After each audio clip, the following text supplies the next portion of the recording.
எபிரெயருக்கு எழுதின நிருபம் 1ஆம் அதிகாரம்.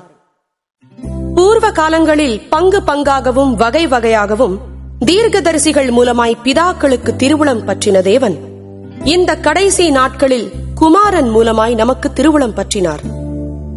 இவரை சர்வத்துக்கும் சுதந்திரவாளியாக நியமித்தார். இவரை கொண்டு உலகங்களையும் உண்டாக்கினார். இவர் அவருடைய மகிமையின் பிரகாசமும் அவருடைய தன்மையின் சொரூபமுமாயிருந்து சர்வத்தையும் தம்முடைய வல்லமையுள்ள வசனத்தினாலே தாங்குகிறவராய் தம்மாலே தாமே நம்முடைய பாவங்களை நீக்கும் சுத்திகரிப்பை உண்டு பண்ணி உன்னதத்தில் உள்ள மகத்துவமானவருடைய வலது பாரிசத்திலே உட்கார்ந்தார். இவர் தேவ தூதரை பார்க்கிலும் எவ்வளவு விசேஷித்த நாமத்தை சுதந்திரித்துக் கொண்டாரோ அவ்வளவு அதிகமாய் அவர்களிலும் மேன்மையுள்ளவரானார்.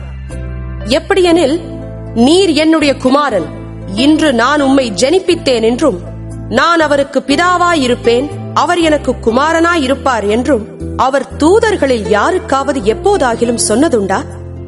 மேலும் தமது முதற்பேரானவரை உலகத்தில் பிரவேசிக்கச் செய்தபோது தேவ தூதர் யாவரும் அவரை தொழுது கொள்ள கடவர்கள் என்றார். தேவ தூதரை குறித்தோ தம்முடைய தூதர்களை காற்றுகளாகவும் தம்முடைய ஊழியக்காரரை அக்கினி ஜுவாலைகளாகவும் செய்கிறார் என்று சொல்லியிருக்கிறது. குமாரனை நோக்கி, தேவனே, உம்முடைய சிங்காசனம் என்றென்றைக்கும் உள்ளது. உம்முடைய ராஜ்யத்தின் செங்கோல் நீதியுள்ள செங்கோலாயிருக்கிறது. நீர் நீதியை விரும்பி அக்கிரமத்தை வெறுத்திருக்கிறீர்.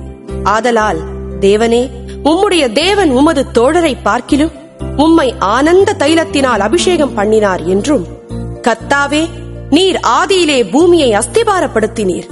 வானங்கள் உம்முடைய கரத்தின் கிரியைகளாயிருக்கிறது. அவைகள் அழிந்து போம், நீரோ நிலைத்திருப்பீர். அவைகளெல்லாம் வஸ்திரம் போல பழமையாய்ப்போம். ஒரு சால்வையைப் போல அவைகளை சுருட்டுவீர், அப்பொழுது மாறிப்போம். நீரோ மாறாதவராயிருக்கிறீர். உம்முடைய ஆண்டுகள் முடிந்து போவதில்லை என்றும் சொல்லியிருக்கிறது. மேலும், நான் உம்முடைய சத்துருக்களை உமக்கு பாதபடியாக்கி போடும் வரைக்கும் நீர் என்னுடைய வலது பாரிசத்தில் உட்காரும் என்று தூதர்களில் யாருக்காவது எப்போதாகிலும் அவர் சொன்னதுண்டா?